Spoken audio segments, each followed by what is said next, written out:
বিসমিল্লাহির রহমানির রহিম।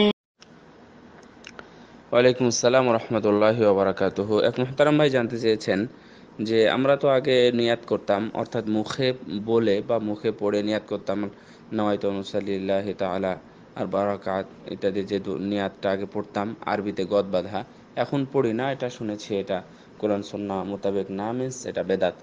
তো এখন আমরা কি করব? অর্থাৎ আমরা তো নিয়াত করি না, কখন কোন সালাত পড়তেছি না পড়তেছি, মসজিদে গেলাম, সালাত আদায় করলাম, চলে আসলাম, তো নিয়াত তো করি না। এটা তাহলে কিভাবে হবে? হ্যাঁ, সুন্দর কথা। রাসূল সাল্লাল্লাহু আলাইহি ওয়াসাল্লাম বলেছেন, এবং প্রায় সকল মুহাদ্দিসগণই ওনাদের এই হাদিসটা কেতাবের শুরুতে নিয়ে এসেছেন, এই যে ইন্নামাল আমালু বিন্নিয়াত, পৃথিবীর সব কাজই হচ্ছে নিয়াতের উপর নির্ভরশীল।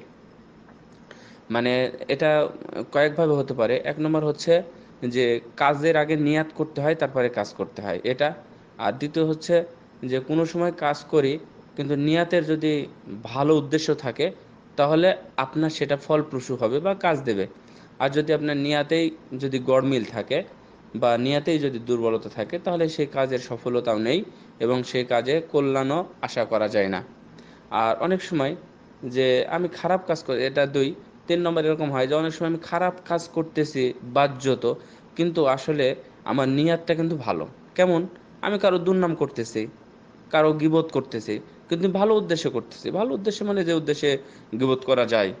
অথবা এই ধরনের আরও কিছু, যে আমি এমন জায়গায় গেছিলাম যে জায়গাটা খারাপ, যে জায়গাটা খারাপ, মানুষ আমাকে দেখে নির্ঘাত একটা কিছু মনে করবে, কিন্তু আপনি গেছিলেন কোনো ভালো উদ্দেশ্যে। যেমন ওনার নাম কি ভুলে গেলাম, আমাদের, যাই হোক একসময় মনে হলে বলবো। ভারত উপমহাদেশের একজন জগৎ বিখ্যাত আলেম আর কি, মানে এই যে মানে শাহ পরিবারের একজন আর কি, শাহ নাজির হোসেন দেহলভী অথবা এই ধরনের কেউ হবে, আমার ঠিক এই মুহূর্তে মনে আসছে না। তো উনি, মজার ব্যাপারটা শুনে নেন, উনি দাওয়াত দিতেন কোথায় জানেন? উনি দাওয়াত দিতেন মানে মদের আড্ডাখানায়, তারপরে ব্যভিচার জায়গা, অর্থাৎ এখন বর্তমানে যেগুলো পতিতালয় হিসাবে আছে, উনি এই সকল জায়গাতে দাওয়াত দিতে যেতেন। উনি এই সকল জায়গাতে দাওয়াত দিতে যেতেন। ভালো একজন দায়ী মানুষ সেখানে যেতেন, কিন্তু দেখেন উনি যাচ্ছেন খারাপ জায়গায়, হাজার কেন কোটি মানুষও যদি দেখে, তাহলে মানুষকে কি মনে করবে? নির্ঘাত খারাপ মনে করবে।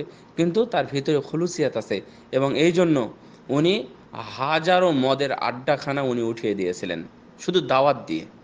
উনি গিয়ে সেখানে বসে যেতেন, বসে গিয়ে সেখানে 2 মিনিট 1 মিনিট দেখতেছেন, দেখে টেকে হঠাৎ করে মানুষের সাথে কথা বলতেন, কথা বলে বাস ওখান থেকে 2-1জনকে উঠাই নিয়ে চলে আসতেন। তো এইভাবে দাওয়াতের উদ্দেশ্য ছিল। যাই হোক, আমি এক জায়গায় কথা বলতে গিয়ে আরেক জায়গায় বললাম, তো অর্থাৎ নিয়াতের উপর, সব কাজই যেহেতু নিয়তের উপর নির্ভরশীল। এখন আপনি সালাতে যখন যাবেন তখনও আপনার একটা নিয়াত থাকতেই হবে। আপনি তো মাঠে বের হয়েছেন, এজন্য তো আপনি বাড়ি থেকে বের হতে পারেন। অর্থাৎ মাঠে কাজে যাবেন, এর জন্য তো বাড়ি থেকে বের হতে পারেন। হঠাৎ দেখছেন সালাতের সময় হয়ে গেছে, তো তখন আপনি কি, তখন কি সালাত আদায় করবেন না? বাড়ি থেকে নিয়াত করে বের হননি তাই? জি না, এটা না। এখন কাহিনী হচ্ছে, মূল উদ্দেশ্য হচ্ছে যে যখন মাগরিবের আজান হলো, তখন আপনি আজানকে লক্ষ্য করে আপনি সালাত কি মসজিদে ঢুকতেছেন। আচ্ছা, আপনাকেই যদি মনে করি আপনি কেন মসজিদে ঢুকলেন, তখন আপনি নির্ঘাত জবাব দিবেন যে আমি তো সালাতের উদ্দেশ্যেই ঢুকলাম। তো আপনি কি মনে মনে করেছিলেন, কিন্তু মুখ দিয়ে কি বলেছিলেন আগে যে আমি এখন মাগরিবের সালাত আদায় করব? ওই মানে দেখা যাচ্ছে যে আরো বেশ কয়েকশো মিটার দূর থেকে আপনি আজান শুনে চলে আসলেন। তা আজান শুনে আপনার ভিতরেই নাড়া দিয়েছে, ওহো সালাত আদায় করতে হবে। এটা আপনি মুখ দিয়ে বলছেন, মানে জিহ্বাতে উচ্চারণ হয়নি, ঠোঁটেও আসেনি, ভিতরে এসেছে কথাটা যে ওহো সালাত আদায় করতে হবে, যাই মসজিদে যাই। ওযু করতেছেন, মসজিদে যাচ্ছেন, এইগুলোই হচ্ছে নিয়াত। এগুলোই হচ্ছে নিয়াত। এরপরে মসজিদে ঢোকার পরে দেখলেন যে সময় আছে, সুন্নাত পড়বেন। আপনি গেছেন ফরজের জন্য, মাগরিবের ফরজের জন্য গেছেন, কিন্তু দেখছেন সময় আছে, তখন আপনি সালাত শুরু করলেন, সেটা কি মাগরিব হবে? না। আপনি তো মনে মনেই করছেন। দেখেন এটা মানে নিয়াতের ব্যাখ্যাটা এত সুন্দর। আর নিয়া ওয়াহিয়াল কসদ, এটা হচ্ছে অন্তরের পরিকল্পনা। ওয়া মাহাল্লুহাল কলবু, এর স্থান অন্তরেই, বাহিরে নয়, ঠোঁটেও নয়, জিহ্বাতেও নয়। ওয়াতালাফুযু বিহা বিদআ, কেউ যদি মুখে উচ্চারণ করে বলে তাহলে সেটা বেদাত হবে। হ্যাঁ, আমি বলছিলাম যে এই যে আপনি সুন্নাত সালাত আদায় করতে গেলেন, তাহলে এই সুন্নাত সালাত যখন আদায় করছেন তখন আপনি কি মনে করলেন আগে? ও আচ্ছা, তো সময় আছে, তো সুন্নাত পড়া যাবে, তো 2 রাকাত পড়ি, 2 রাকাত সুন্নাত পড়ে নিই। আপনি এটা মনে মনে বলে কিন্তু আপনি সালাত শুরু করেছেন। সুতরাং পড়ার কোনো প্রয়োজনীয়তাই নেই, এটা একটি নিষ্প্রয়োজন অধ্যায়।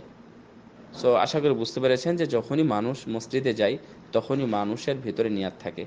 ধরেন কেউ মসজিদে যায়নি, জহর পড়ে বসে আছে, আসর পড়ে চলে যাবে, এটাই তো ওর নিয়াত। এখন রমজান আসতেছে, ম্যাক্সিমাম মানুষ দেখবেন যে জহর থেকে আসর পর্যন্ত বসে থেকে পড়ে। কেন? যে আমি আসর পর্যন্ত পড়বো, মানে ওখানে আজান হবে, নামাজ পড়ে চলে আসবে। এগুলোই হচ্ছে নিয়াত। নিয়াত মুখে বলতে হয় না। সালাতে যখন দাঁড়ায়, একামত যখন হয়, তখনই মানুষ মনে মনে করে যে আমি এখন সালাতের জন্য দাঁড়াচ্ছি। এটা মনে মনে এমনিতেই হয়ে যায়।